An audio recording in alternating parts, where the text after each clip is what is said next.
Welcome to Riverdale After Dark, a podcast about the CW's Riverdale. It's going to take down your diner and then put it right back. I'm Alex. When you wander through the darkness for as long as I have, there's only one thing you look forward to at the end of a long night of moving a diner, then unmoving it, then moving it, then unmoving it, then moving it again.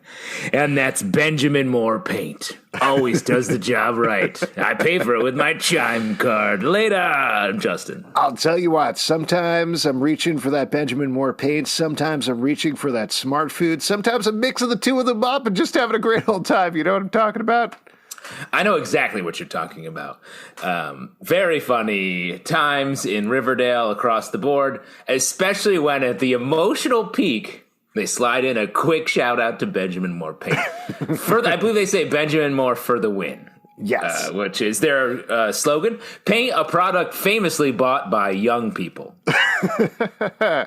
Well, listen, we are going to talk about Riverdale Season 6, Episode 15, Chapter 110, Things That Go Bump in the Night. But before we get into that, before we get into any recap of the episode or anything, there's the big news that we should talk about right off here.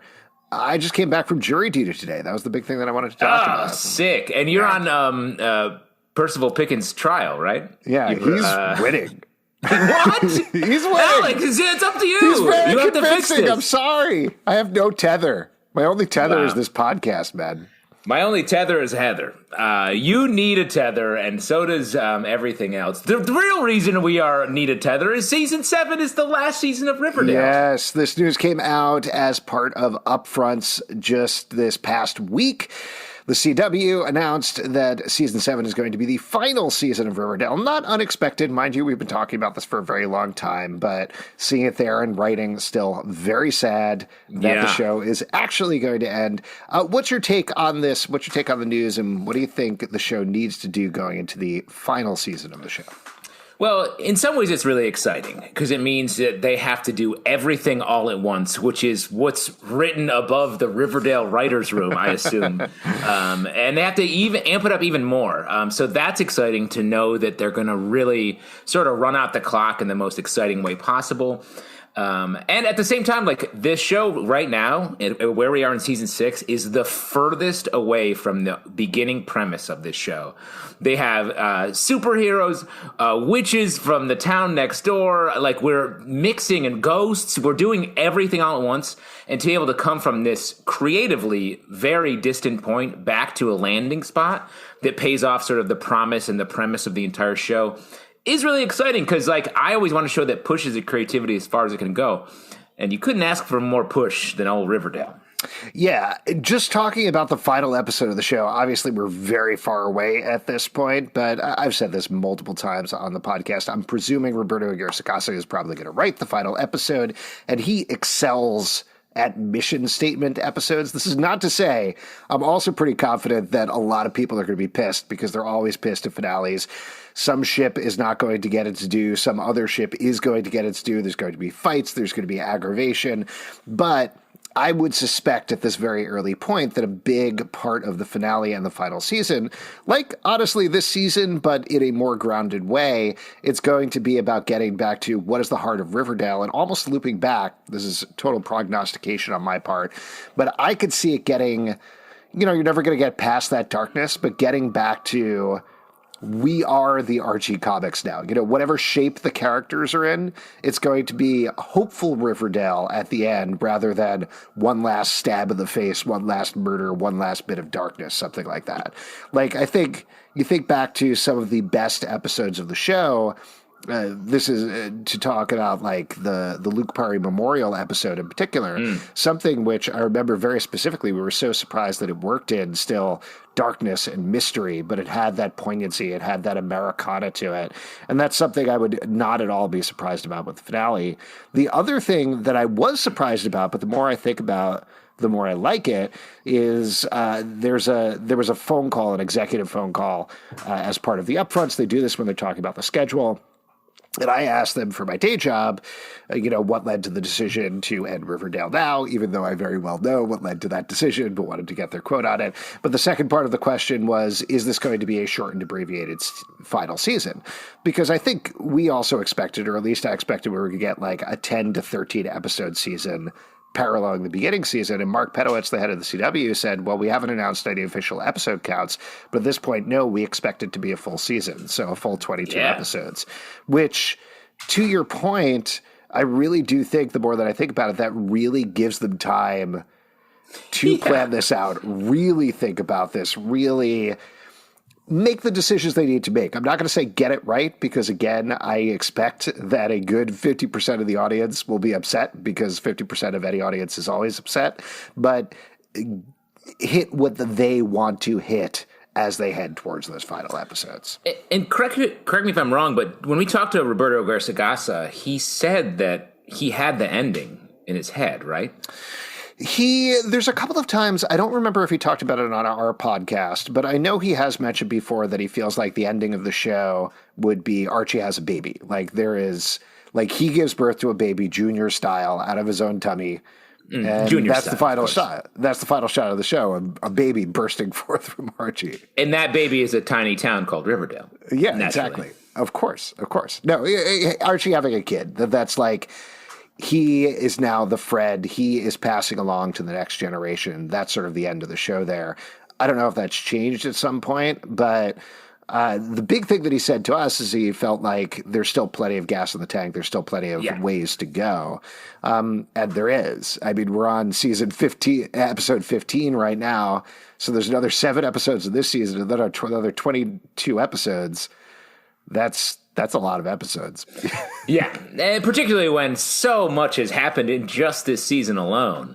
We could end up anywhere when we come down to it. And if we know Riverdale, they're going to take some pretty big swings, even if it's just for one-off episodes or a short Riverdale in space style arc or something, like truly like the sky's the limit and beyond.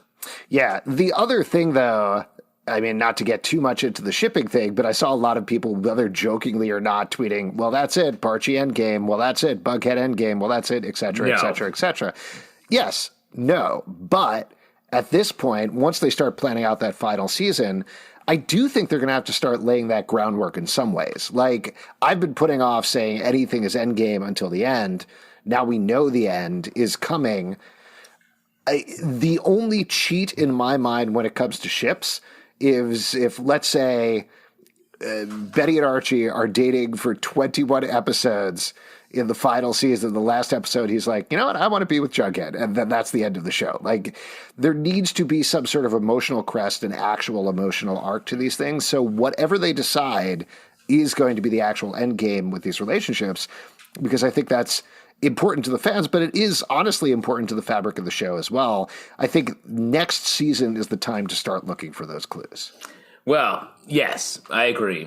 Here's a very armchair, seat-of-the-pants prediction. We get the storyline that we had talked about a couple episodes back on our podcast, where Archie walks both paths. He sees his life if he marries Betty. He sees his life if he marries Veronica. And then either the series ends with him with a, like, I have to choose black, we don't ever know. Or, as has been alluded in perhaps the last 2 episodes specifically, we get a full-on throuple situation. You think it's going to end with a throuple? It's not. You think they're going to go for a Sense8 ending for Riverdale? Just everybody on the floor naked fucking? The way these last 2 episodes have played out, anything's on the table. Absolutely. Anything is on the table. The door's wide open. We got everybody kissing Betty and Drake. Come on. Yes. It's chemistry's palpable. We can get right into that if you want to get into Betty and Drake. I'm happy to talk about Betty and Drake. Betty and the Drake. That's my kink. The Drake. Bake. Yeah, I guess my point here is that in terms of looking for clues for the final season, I'm still not prepared to do that until we get to next season and we end whatever this story is and move on to that final story. But it's going to be interesting. It's going to be interesting to watch. And of course, we'll keep our podcast going, right? Beyond, yeah. Well, there's still probably going to be a lot to talk about. I mean, beyond. And let's not count out a spinoff, perhaps involving some sort of witchier side of the show. Ooh, what if they, it'd be cool, some sort of spinoff where they follow this Heather character back to Greendale and we meet some sort of witches there. Maybe they can introduce Sabrina Spellman and some of her chilling adventures. Oh, that's a great idea. Thank you. Imagine they're like, and our spinoff, The Chilling Adventures of Sabrina. It's been on Netflix for 6 years now. Go backwards in time, you jerks.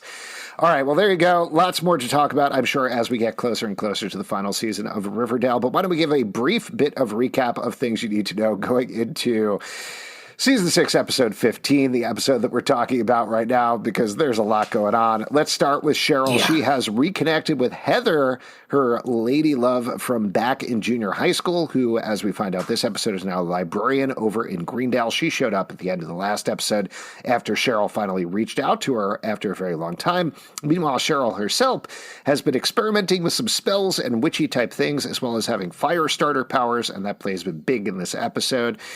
Couple of other characters on the power side you should probably know about. Archie has super strength and invulnerability and has been dating Betty, who can see evil auras. Jughead can read minds and now go into people's mindscapes, Stranger Things style, and just flip through the comic books inside their heads. And love it. As we find out this episode, mess with them a little bit. The one that he messes with, not to spoil it too much before we get to it, is Reggie, who broke up with Veronica. Reggie has joined the side of Percival Pickens, the villain this season, who may be some sort of demon, maybe something else. We're not 100% sure. But he is controlling people's minds, however, does not seem to be controlling Reggie's mind. Reggie broke up with Veronica and is being a jerk of his own accord. Veronica, meanwhile, has toxic powers. Doesn't play into this episode too much, but she is running the Babylonium Casino by herself at the behest of the board, which includes Percival and Reggie, which causes problems for her.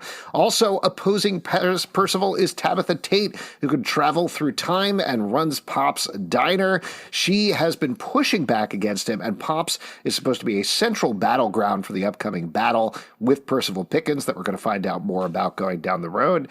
What else should we tell you? There's a big custody battle going on between Toni, Topaz, Fangs Fogarty, and Kevin Keller. We don't see Kevin this episode, I don't think. Does he show up? He's not even on the construction crew, right? Very weird.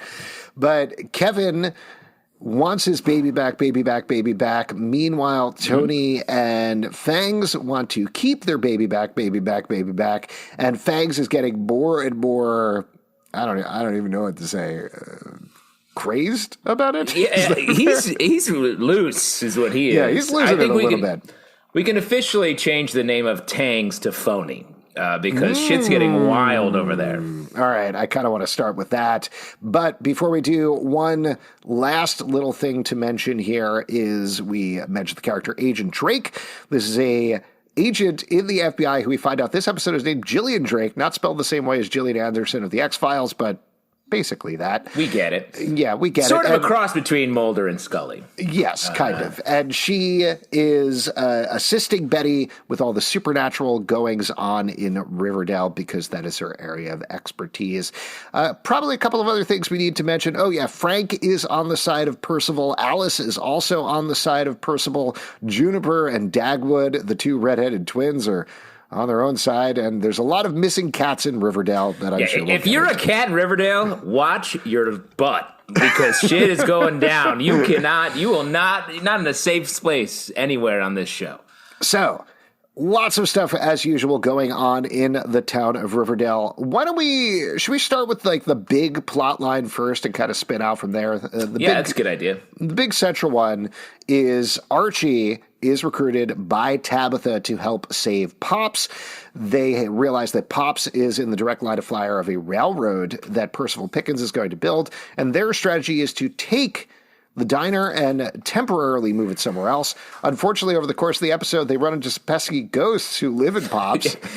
This storyline, like, and I liked it. Like, it's not just, but it was, I was like, what? Just everybody making crazy decisions. They're like, well, he owns the land, but we can just move the diner. I want to be like, isn't the white worm underneath this place? Why is that place safe and the diner has to move? I don't know. And what are they going to take the floor up and be like, sorry, the white worm's an open air underground? I really do not understand the plan here at all. Like, particularly if Pops is the heart of Riverdale. I don't know. Was the I'm getting ahead of the ending here.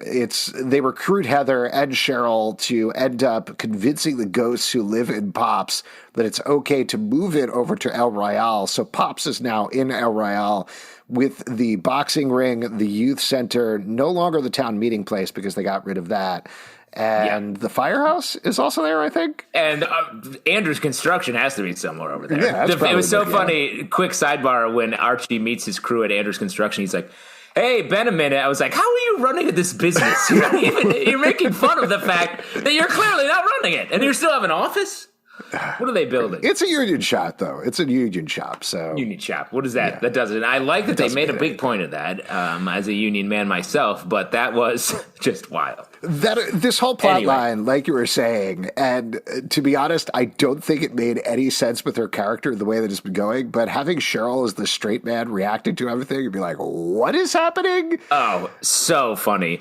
I think the line was, well, Tabitha's like, well, that makes a lot of sense, and she's like, does it? And I was like, yes, Cheryl, yes. Which, again, totally out of character for Cheryl, who also this episode was like, yeah, I think I am a witch. I haven't wanted to say it out loud.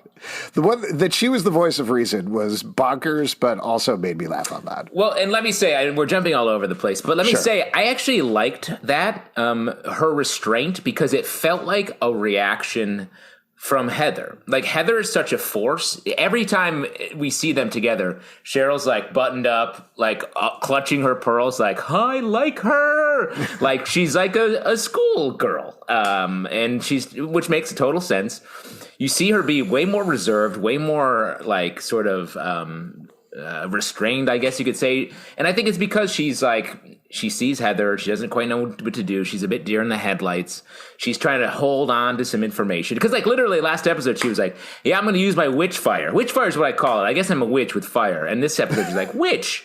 Huh, what is that, like sandwich? I've never really looked it up. Let me look it up. Let me Google it real quick. Well, that part, the ghost part and everything, to me, this is a crazy word to use, but felt a little more authentic to me. And I think part of that is, I believe, the two writers on this episode were new to Riverdale, but previously worked on Chilling Adventures of Sabrina. So that part sort of had the arch tone of Chilling Adventures of Sabrina, where all of those characters were always like, huh? What's happening? All right, I guess we'll roll with it. I guess that's a wood fairy. There's a wood sprite here now, so that's all good. Yeah, well, and did you hear the subtle Eldritch tease in here? Yes. So huge. Percival is an Eldritch terror, or bringing an Eldritch terror? They didn't use the term Eldritch terror. They just use Eldritch. And it is setting him up. I'm trying to find it in my notes, but it's setting him up to be that sort of defining monster. Yeah. In an interesting way. Well, we immediately, and this is my fault, Sabrina, jumped away from the Tabitha and Archie thing, but just to round out the Cheryl and Heather thing, because that's obviously a big deal. People have been waiting to see Heather for a while. And it's funny to me, and mind you, I think I'm kind of right there with it, but everybody has been asking to see Heather for years, and then Heather showed up, and everybody's like, oh, hell no, stay away. Cheryl needs to be with Toni. What are you doing? Stay away from her. But I think Carolyn Day did a good job as Heather. Like you were saying, it's a totally different energy that I expected from Heather. And right now, it does... I think it will become romantic. It does sort of seem like a friendship right now. It seems like a mentor-type relationship. And I also like the stuff we're layering in with Heather, that clearly there's some sort of dark past going on there that she's not filling in. Like, she fills in a little information about her mom dying, but there's more story there. Well, she talks about how she's raised by a coven in Greendale. I'm like, Are we going to get a full crossover with Chilling Adventures of Sabrina? Seems that way. Or are there, how many covens are in this neighboring town? And she drops all this knowledge. She does the exorcism of the ghosts, reveals them. Very convenient that their names sort of rhyme in a fun way. And then Leon, like, there's PP's building a ghost train. He's going to be the conductor who has great power over the living and the dead. We need to rebuild the diner immediately. And the term she uses is Eldritch Evil, which is right next door to Eldritch Terror. And that's when Cheryl's like, this is making sense. Tabitha's like, this is making sense. And Cheryl's like, is it? Because, I mean, I hear what you're saying about sort of a mentor friendship thing, but I disagree. I think that's your Shoney head talking, because I think... Probably. I think the sexual tension is strong, and you see the way they've given Heather's look is it's like partly Cheryl. You see Cheryl, a little bit of Cheryl in her look. Really? I think that not in her sort of bigger outfits, but sort of the more restrained, like when she was often wearing the spider brooch jacket, when she's wearing her more formal wear. I feel like it rhymes with what Heather's wearing a little bit. Interesting. So I think there may be some younger connective tissue there. Yeah, there's a lot more to explore in the relationship. I think a lot of it was me getting used to this idea that she was more buttoned up. I think in my head, and maybe this has to do with Toni, maybe this has to do with the scant information about Heather and just what we know about Cheryl being absolutely wild. The fact that we do get somebody who is very school marm coming in here is just not the energy that I expected there. But again, good performance. Interested to see where it goes. Shoney Endgame, go ahead. I think you start with the buttoned up librarian glasses, gives you a place to go when the real witch power comes out. Glasses shatter, hair goes wild and Medusa style. Like, I think this is the buttoned up, I'm a librarian Heather. And when we get into some real witchier stuff, I think we're going to see that cut loose a little bit. Yeah, I will. Her look also reminds me of Grundy, also from Greendale. That's the other thing that's bothering me a little bit. And this is, I think we just need to get over it, and it's fine. They have the glasses around. It's not a big deal. They're just using them again. She's not Grundy. It's a different character. She's not doing that, but I don't trust her. Wow, interesting. I think it's not that I don't trust her because of that. I think she's withholding some information, some of the witch stuff. Yes, absolutely. The last thing that I'll say about it is on the Shoney show bent. I don't know. I was trying to look Shoney for show? Yeah, Shether. There you go. The thing that Cheryl says at the beginning when Heather asks her if there is anybody, and she says something to the effect of, yes, there was somebody that I was in love with. Her name was Toni, but we're friends now. Got me right on the heart. Well, and I thought that was a really nice. We haven't heard that real perspective on the Shoney relationship. I will say the way she talked about it felt like she's still a little hurt by it, but she has enough distance from it that it doesn't feel like it's on her radar as something she's at all chasing. So, because I think if we were to follow the plot along at the same time, she knows that Toni is with Fangs. They have the baby. They're off doing their own thing. So I don't even think she's looking at it as a possibility. Like, she doesn't think Toni would ever want to get back together with her or would want to do something romantic. I think the last time they had a conversation, Toni basically told her she had moved on. So that's the information that Cheryl has. I firmly believe they're going to get back together. Probably not this season at this point. Probably next season. But I think late final season is my predict. Oh, gosh. Long way. You got a long road there.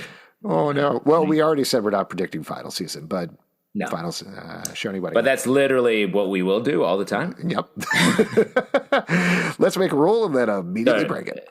I'm the conductor of the ghost train of season 7, so I'm going to be constantly predicting that. Do we want to just jump over to Toni and Fangs since we touched on that? Yeah. Phony. This sucks.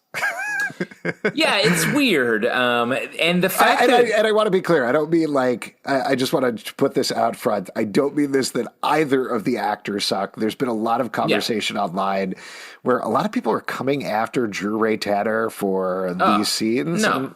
He's doing his job, man. He's doing what the script is. Exactly. He's not making up what happens. Yeah, I think exactly. he's doing, from a performance standpoint, I think he's doing a great job. Because he is like, at the beginning of the episode, I was like sympathetic to him. And then when he makes a bunch of mistakes, joins up with PP's construction crew, is sort of like clueless, dealing with Toni, and then Tony's operating around him. It's just... the bad vibes are there. Yeah, I think the thing that's bothering me, and not that Toni needs to be a saint in every single scene or anything like that, but they're putting in a lot of work to make Toni fuck up as well, particularly in this episode. Like, she's trying real hard to be like, no, Fangs, you're the best father. You're doing an incredible job. I love that point when you brought guns into my baby's room and you were going to do a gang war. I thought that was great. I love when you shamed me for being on the pole. That was pretty awesome as well. And this thing, now where you're joining up with Percival Pickens, that's really cool. Let's get married. Obviously, I'm being sarcastic here, but I feel like the motivation, of course, is exactly what she's been told by the social worker, that in order to hold on to baby Anthony, she needs to be in a happy, loving relationship. So she will do absolutely anything to hold on to her baby, and I appreciate and understand that. But just the decisions that she's making throughout the episode are just making me scream no out loud while I'm watching them. Yeah, and I agree. It definitely feels like these characters are being sort of put through a plot device to get us somewhere, and I just hope where we get with them is something interesting. I mean, a Kevin versus Toni custody battle with Fangs being like, I don't know, I'm just trying, and it's really about like Kevin versus Tony's. Kevin versus Toni. It feels so upsetting. And who's like, I mean, Kevin has been such like a sort of disappointment this season. And like to go that way, I just don't know what part I'm going to enjoy about it. Yeah, and this is the thing that's frustrating, right? Because I think you can go to bat for storylines where you're upset at all the characters. It does not need to be, I love all of these characters all the time and they're all making good decisions. That's not the only thing that TV or entertainment is based on. But to your point here, it's tough to think around what the end result is, where we continue to like at least two out of three of these characters, you know? Yeah. And right now I'm frustrated at all of them and all of the decisions they're making. You know, somebody pointed out, I saw this is the first on-screen proposal we've had in Riverdale.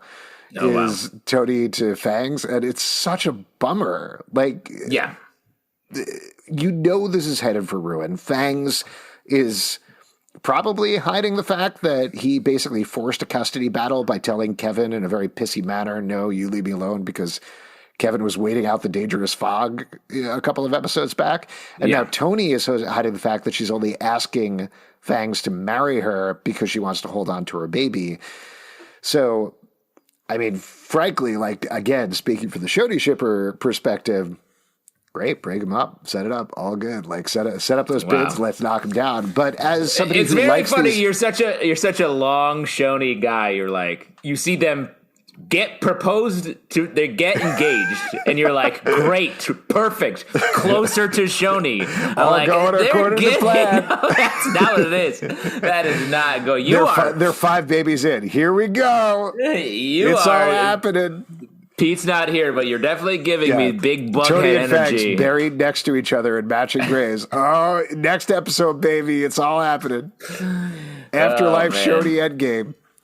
No, I really do think like they are setting this up to reach a crisis point in this relationship, whatever it means down the road. For me, though, as a fan of the actors, as a fan of the characters, it's a bummer. It's frustrating to watch, to your point. Totally. Shall we move on to something else? Talk about something else? No, if there's any other long strategies you got to talk about. I got a tight hour on this. Yeah. Not tight. Let's do, you want to jump over to Betty? Yeah, absolutely. So Betty's big thing this episode is dealing with her evil auras for the most part. She's trying to figure that out along with Agent Drake. And ultimately she sees an evil aura on Dagwood, not Juniper, Their initial theory is it's because of the serial killer gene, but they test both of the kids, and Juniper has the serial killer gene, but Dagwood does not, even though Dagwood had the evil aura. It was going to rip Butterscotch. Is that the name of the cat? Butterscotch. Rip the tail straight off. Well, he was like, I can't wait to play with her tail. And Betty's like, yo, that's a warning sign. I was like, yeah, I agreed.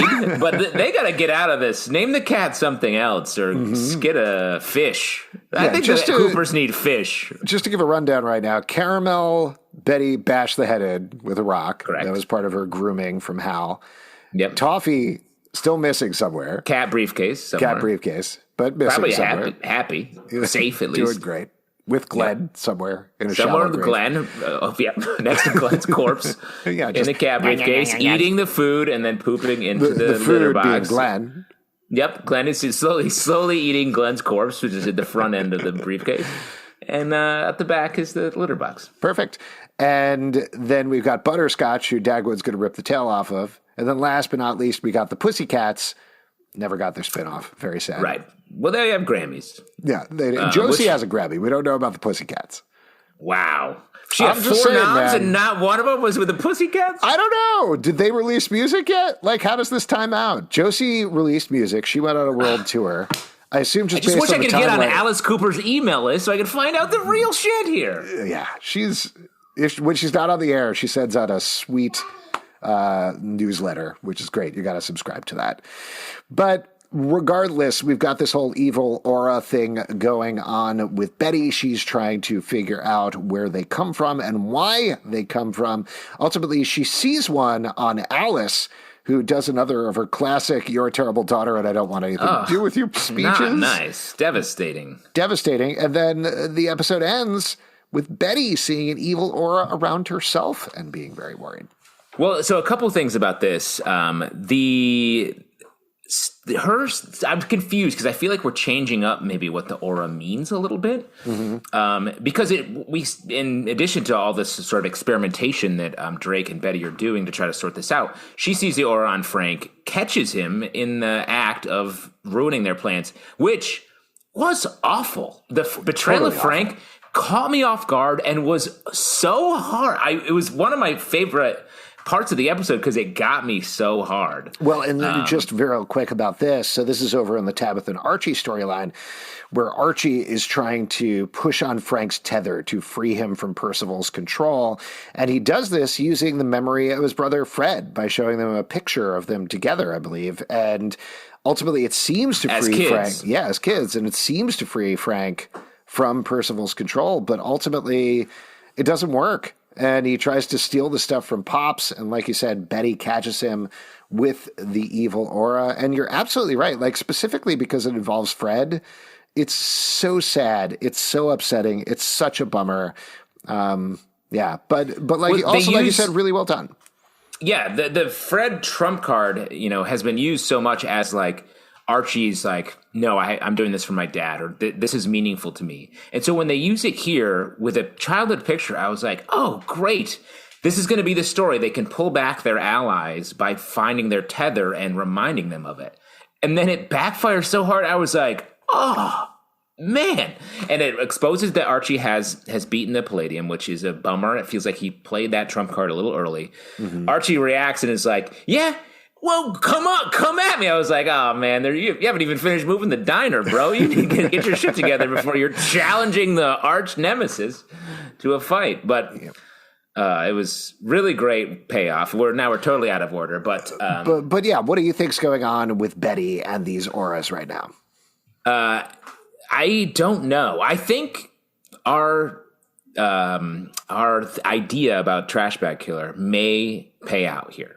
Betty sees that she has evil in her. I think that may be because she has the Trash Bag Killer is part of a figment of her imagination, something that she's created. I'll throw out an alternate theory to you that I've seen popping up online, and I'm not honestly sure what this is based on, but some people think Agent Drake is TBK's daughter. So that's the way things are going to go, which maybe I just don't know what that's based on. Well, let me say, the Agent Drake coming on so strong on Betty in this episode, I was like, that's aggressive. in a way that I feel like is suspicious. So I feel like that's maybe has some genesis to that theory a little bit. Do we want to jump over to that a little bit? Because I didn't find that suspicious. I do think they have chemistry, and I do think like that was apparent in the first diner scene. That was apparent in these scenes as well. The way that I read it is I still think Betty and Archie are strong. I don't think Betty's like, ooh, I want to cheat on Archie with Agent Drake. But I do think Agent Drake is gutted for Betty pretty hard. Hardcore, yes. Yes. But and I will say the two Barchi scenes we saw, the first one where Betty's like, can I move in? I was like, oh, this was sort of a very unromantic, let's move in together scene. Mm-hmm. It was very logistical. And a lot of the times when I would criticize Bughead, I was like, they're just doing stuff. They don't feel like they have any spark there. And I was like, oh, that's exactly what I saw in Bughead before they eventually broke up. But the scene later in the episode when they're going to bed together, I was like, that's romance. That's real. So I agree with you. I think Barchi is still strong. But the Drake stuff, I was like, what? How is this going to play out? Well, that's why I was saying, like, maybe it all ends in a Betty, Veronica, Archie throuple at the end of the series, because the throuple energy is out there right now between Drake and Betty, and like there's something in the air with that. Yeah, I think I don't want Barchi to break up for Agent Drake or anything like that, but I would say if Barchi does break up, Agent Drake is a pretty good option. Oh, wow. Is that fair? Okay. That's fair. But I think it's tied up with some of the plots going on here. And it may end up, I mean, we don't know what's going on in Betty's head. It's something we've talked about a little bit. Like, Betty is sort of, when she's dealing with some of her, like this Gene stuff's the history, being groomed to be a serial killer, all that stuff, we get to know what she's thinking because she says it out loud. But otherwise, of all the characters, I feel like I don't know what's going on in Betty's head. And that feels purposeful. And that's why I like the theory that she has trash bag killer in her. Maybe we're going to find the corpse of the trash bag killer and she killed him. And when she was in the pit, and then is now he's haunting her, and that's where this has gone from since then.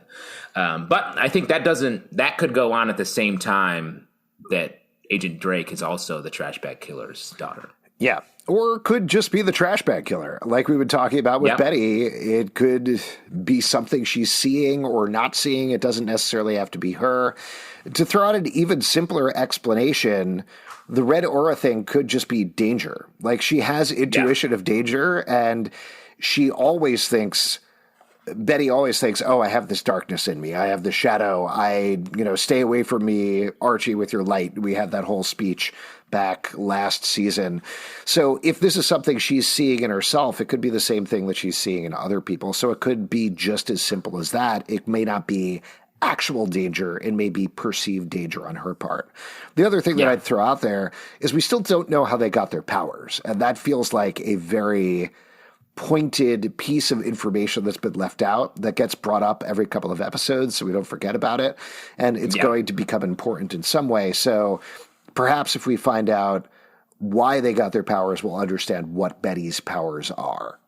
You know? Yeah, and like I like the way, like I know you were sort of hesitant about getting into the power stuff, and you sort of didn't like it at first. What I like about it is they're really rolling it out slowly. Like in this episode, we get Jughead, who finds a whole new, pardon the pun, page of his power set. And then we get PP realizing it. And so he's sort of the one that understands the map, while each individual character is sort of figuring it out as they go. Archie figured out he had a vulnerability, overcame it, and now he's invincible. Veronica's figuring out how she can probably control her power. Same with Cheryl. So all that is cool. I think Betty's just sort of next in line who has to really get to the bottom of how it works. Yeah. Real quick, this has nothing to do with Betty's storyline, but you saying Archie reminded me, the line of the episode for me, I think, was when Tabitha goes and tells Archie about the ghosts, and Archie's reaction is, listen, I got to tell you, Tabitha, a haunted diner is the least of my problems. Yeah, I know. Archie, in this episode, he was like, whatever. He literally said at one point, I'm not afraid of ghosts. I was like, really? I think you should be afraid of ghosts. Oh, the afterlife has been confirmed, and that's not a big deal to you? Your big deal is paying people your union dues? Okay. Yeah. All right. He's like, I got union guys on my ass. I got scabs running across I got a diner running out of my boxing gym. I got to order the fry oil. He's got a lot going on. Do you think he's going to do that in the fighting ring area? Like he's going to put some walls up there, and that's where the fry oil is going to be? Yeah, exactly. A big fry pit. Drop it in. I mean, if we see people eating in that boxing gym, I don't know. That may stretch the plausibility of Riverdale one step too far. That's the step too far. Okay. You ever eaten near a mat where people fall down sweating on a lot? I have not.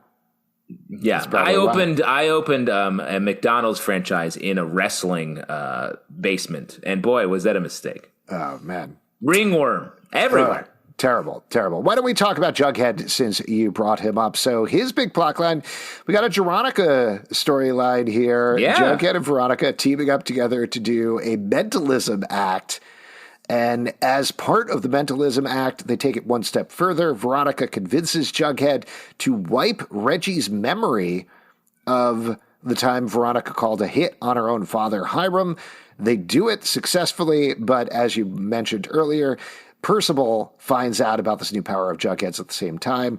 First thing I'll say right off is this was very fun overall. Very fun. Always fun to see them together. But I love the conceit of the comic books being the way that Jughead goes through everybody's mind. We've really cemented that as sort of the metaphor for Jughead's powers, and I feel like it's going to end up being a bit of the metaphor for the whole season. Because we see Jughead drawing comic books, and he has writer's block, and then he is doing some, let me say, mediocre doodles. When he's like, I'm writing again, I was like, that's not drawing. Yeah. That's not drawing. Yeah, please write. Don't do the other part. Get an artist, please. It's just very funny that, like, they've clearly, from a production standpoint, made these awesome comics for when they're in our Jughead's head, or Jughead's in other people's heads to see their lives. And then Jughead's drawing stick figure comics. I'm like, what? There's one of those panels, if you look at them closely, is two people kissing, and it's like, I don't know, their lips are pointed up into each other or something. It's very funny. It just reinforces our theory that Jughead is bad at what he does. He doesn't actually write because he can't think of anything, and he draws like a fourth grader. Yeah. I will also say the panels, I did appreciate the fact that they kept the story, quote unquote, that he was doing in those panels, just because I looked at a screenshot of that, pretty vague. Like it was a shot of somebody eating pancakes, and then it was somebody kissing somebody with a ponytail, and then it was some other detail. But it was vague enough that it was like, all right, maybe this is Bughead again, but maybe it's Barchi, but I don't know what's happening here. Was it Rivervale? Because the pancake eating wasn't that. Oh, okay. That's a good call. It might be. So that makes me think he's drawing Rivervale stuff, and that's the creation of that, perhaps. Like, and so that's do you where think we're going to get that. We're going to get a moment where our Jughead is going to figure out the existence of Bunker Jughead over in Rivervale? Yes. I mean, it's just telling that every season since we introduced the bunker, the sex bunker, stuff has happened there. This season, nothing. Nothing has happened there. Yeah. Good theory. Overall, I like this, though. I thought this was very fun. I will say, even though Reggie's being a real jerk lately, it's a total violation to rip out a piece of his mind, right? Yeah, it's not cool. But I mean, Veronica plays hardball. So I agree it was not morally good. But I liked this storyline a lot, and the way that that Reggie played it with like when he's talking to Veronica and she's like, "What are you gonna do?" And he's like, that thing." Like I like that they let him try rather than just be like, "I've forgotten completely" and move on. He really was like, "I know this," and then didn't know it, and I thought that was just really well handled. And then the Jughead stuff. When he does the trick and it's just saying a number and everyone's like, yeah! Oh, yeah! He knew that number! It's on a card! How did he know it? I was like, that's the only trick he's doing? For an hour? Solid hour. People love it. The yokels, they love it. I did like the exchanges with Jughead and Veronica, particularly when Veronica was laying out. She's like, so I kind of did this thing where I sort of killed my dad. Yeah. Jughead's like, ugh. All right, what do you need? Just rolled from it from there. Very fully fun. On board. Yeah. Well, I think that points to the cumulative effect of Riverdale. They have been through so much together, and so many insane things have happened to them. Don't waste time on it. Just move forward and figure out what the next step is. Yeah, definitely. I also thought it was funny that later in the episode we see the cover of Riverdale Choice, and it's all Forsyth the Fantastic. I was like, Jughead did a cover story on himself with the newspaper? Yeah. Well, the Riverdale Choice is all about telling the real story that nobody else is going to tell you. It's like, up front. I put on a show! The back of it, there was the headline above it, which is like, Riverdale Railroad, people have different opinions. See, and that's just plain dealing. That's the story. That's why it's my paper of choice. It's true. I also liked that Veronica she's been singing a lot. Like, there was no reason she had to come out and introduce Jughead with a song, but she did. And I like it. She likes to put on a show. Yeah. Great outfit. Very really fun. Good. Any other notes from the episode that you want to call out? Did we miss any of the storylines there? I feel like we covered everything. We covered most of it. We did get a great tarot reading.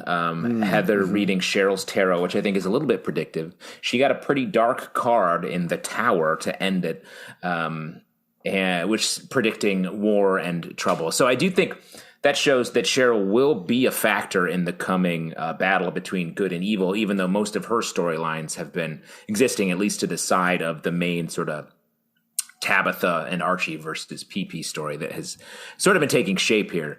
Of course, we love that Archie's buying drinks for Frank when they meet on his chime card. Which great product placement. Yeah, really. Myself, I use a smart food card. That's how I pay for everything. But sir, you can't buy this home with your smart food card. All right. Well, just give me the paint then. Benjamin Moore, please. I'll have one glass of Benjamin Moore paint. All right. Whatever you say. Let's see. What else do we have? I mean, Dr. Curdle doing some gene testing on the side, which I was like, I know who to go for to get these children gene tested. I do appreciate that they've stopped pretending that there are any other doctors in town. Like asking, is there a doctor who could do this? What has he done? He did a test for toxins the last episode. Over in Riverdale, he was the pediatrician, which, mind you, he's probably also the pediatrician here. Very fun. Small towns, you got to wear a lot of hats. And his reaction to Juniper and Dagwood running in, it was a very quick one in the background, but it was so funny. You just recalled, it was like, huh? Yeah, he doesn't run kids. No, he doesn't. He's not. He doesn't run a daycare. He runs a dead body care club. Yeah, dead body care.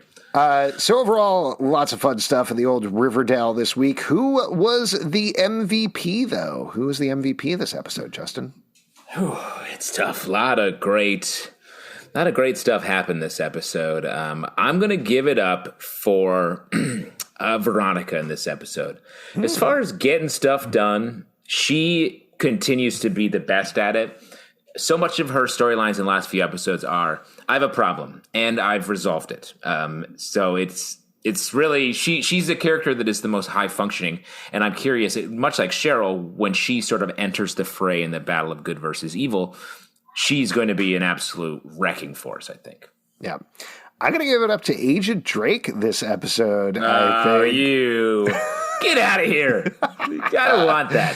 No, I was going to give it up to Betty, who I also thought was very good in this episode. But I think that storyline really popped. I enjoyed seeing them explore the powers, try to figure it out, test different things, spend time with it. I thought it was very fun. And like you said, I've been sort of anti-powers and anti-superpowers. But this particular aspect and this approach to it, I thought was really interesting, and I dug quite a bit. And a lot of that was because of how Agent Drake and Betty were working together. 100%. I mean, it was a great episode sort of across the board. And my favorite scene, despite my Veronica shout out, was the Frank reveal with Archie. I thought that was just really well done reveal and great powerhouse moment for Archie to really step up. But I do have one more question for you. Yeah. Why do you think, from a larger plot, what is the point of moving the diner into the El Royale? Because it feels like it ends up there very purposefully. Right. And it is where the battle of good versus evil is going to happen. But why? Why is it there? Is it so they can wreck a bunch of shit at the same time? Is it that, from a logistical perspective, is it that they can't film it at the diner? It doesn't make sense? I don't know. I mean, I guess from a filming standpoint, if you're going to have a big fight, having two sort of levels is cool. It'll make for a better fight sequence. If they do a legit battle. Though I thought maybe you could do that with the White Worm and but I think you're right. It's not the same. I know we're thinking about this from a very specific production standpoint, but we've seen fights in Pops before. We've seen fights in the parking lot. It's not quite as interesting, though you could have something on the roof of Pops. We've definitely seen that before. But to your point, having stuff going in the boxing ring, people fighting in Pops, people fighting in the second level, going into the office, absolutely destroying everything, and potentially spilling out from there onto where actually is the LRI? It's next to Sketch Alley, right? Sketch Alley, I believe. Yeah, so you got that area as well. So like there's probably a lot of stuff that you can do next to each other that just makes it a little easier to do. But yeah, maybe. I don't know. That would be my best guess because otherwise it just does not make sense to keep jabbing all of this stuff in here. Yeah, I thought it was a very strange place for the episode to end. I mean, it's a strange choice all around for their initial motivation to be like, let's just move everything in the diner, which I don't know if you've ever moved a building, but very hard. Well, but they're also not moving the building. This is the other thing that confused me about this, and I understand the ghosts explained it, and they're like, wherever we are is Pops, which is fine. But I kind of feel like the whole idea is Pops, they've talked about, is this lighthouse. It's this central place in Riverdale. So I don't know. If you want to talk about it metaphorically, we've had like the soul and the heart of Riverdale, however you want to refer to them, are Tabitha / Pops and Archie / El Royale. So jamming them together, it simplifies that a little bit. You know, you could have Percival being like, great, they brought everything into one place. Oh, we did it. Now I can destroy them more easily. You know, it could be something like that potentially. I don't know. It does unite them. It lets Percival maybe get his train power, something else we established in this episode that I don't quite know what that means. I hope he wears a very silly conductor's hat. That's the big thing that I'm hoping out of this. Toot toot, all aboard the pee-pee train. Something I say to my kids. If you'd like to support this podcast, patreon.com/Comic Book Club. Also, we do a live show every Tuesday night at 7 p.m. to Crowdcast and YouTube. Come hang out. We would love to chat with you about Riverdale. Apple Podcasts, Spotify, Stitcher, or the app of your choice to subscribe, listen, and follow the show at Riverdale Dark on Twitter, Riverdale After on Instagram, Riverdale After Dark on Facebook, comicbookclublive.com for this podcast and many more. Until next time, we'll see you after dark.